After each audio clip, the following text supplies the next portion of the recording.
How people live their lives as a result of the story they believe about themselves. You live in a dominant culture that is designed to destroy your sense of self and your belief in yourself, and you have to learn ways in which you can begin to connect with this power that you have within yourself to handle where you are. The key is to be constantly in a perpetual process of discovering the truth of who you are and fighting constantly to look for ways in which you can escape the inner conversation. Wherever you are right now, it's just temporary, young people. You ain't gonna get here without an effort. You just gotta try. I failed more times than anybody in here. I promise you I have.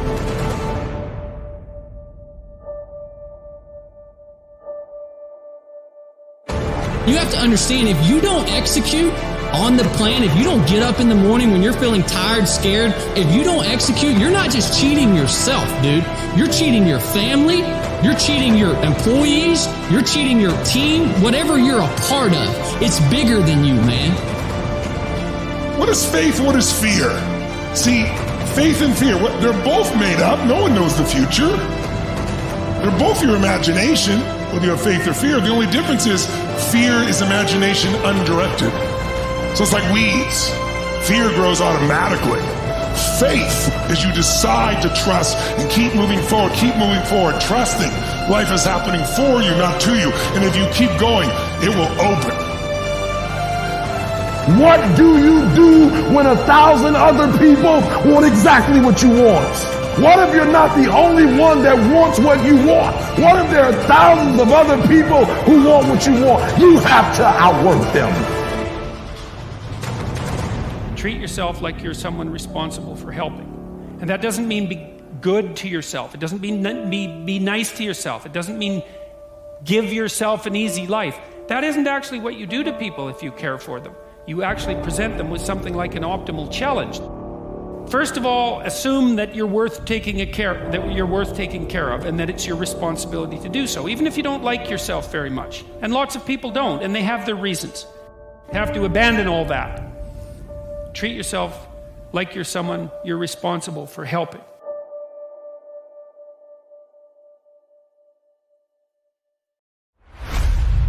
The problem that most of us have is we think that we're all alone. We think that we're the only ones going through all this stuff. I thought it. Your vision becomes very narrowed. And what happened to me was, all I did was I peeled back. And I was able to get on top of a mountaintop in my head. And when you're high on that mountain, you have a great vantage point. And I was able to look down at the world. And all of us are jacked up. Some of us hide it better than others, but we're all jacked up. And once you realize that, you gotta come out of your shell. You gotta accept who you are. You gotta accept the demons that life gave you. Whoever gave them to you, you gotta accept that. You gotta be able to look them in the mirror, look them in the eye, and say, okay, I'm gonna start fixing these things. But if you think that you're by yourself, the reality of your life becomes very, very horrible. And you're not. We are all jacked up. And once you realize that, man, it's like whatever. You don't even look at the crowd anymore. You look at your own race, you do your own race, you do your own thing, and you finally find out who you're supposed to be in this life. Every visionary was initially called crazy before they were revered. The very nature of disrupting your industry and disrupting a very bored and exhausted and hate-filled world means there will be people who will throw rocks at you. Take the rocks your haters throw at you and build them into monuments of mastery that are a testimony to humanity. They print money, they don't print time. They don't print opportunities. You can lose money and get it back. You can't get time back. You can't get experiences back. Average people focus on money. The greats focus on time.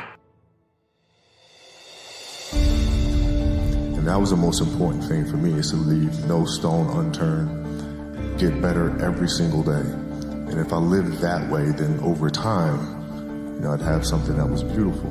But that was my philosophy. It seems like a pretty simple one, but you know, if you live your life to just get better every single day, you do that for 20 years, I mean, what do you have?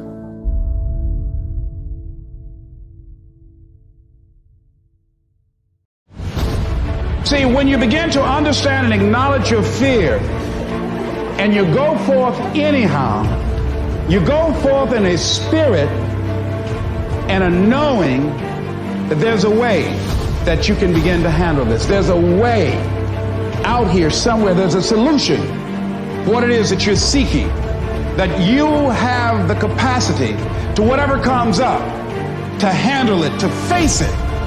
And rather than feeling powerless, you begin to feel powerful.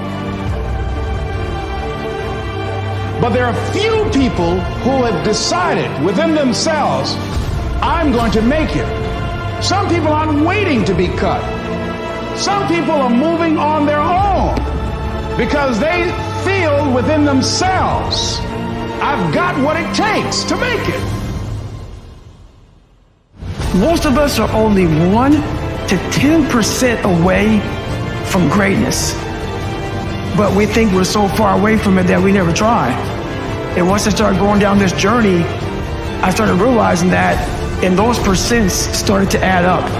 And before I knew it, my mind started hardening, and I started passing so many different people that I thought were so far above me. And then before I knew it, man, I became a common amongst the uncommon. Don't ever again, from this day forward, when you're learning something that's valuable, when you're making a decision of something you're going to do, when you set a goal, in that moment, you got to do something that commits you to follow through later on. Because if you act on it while you're in state, and you commit to something, and you do something that commits you later on, you'll keep the momentum. Because if you keep changing, you'll find the way.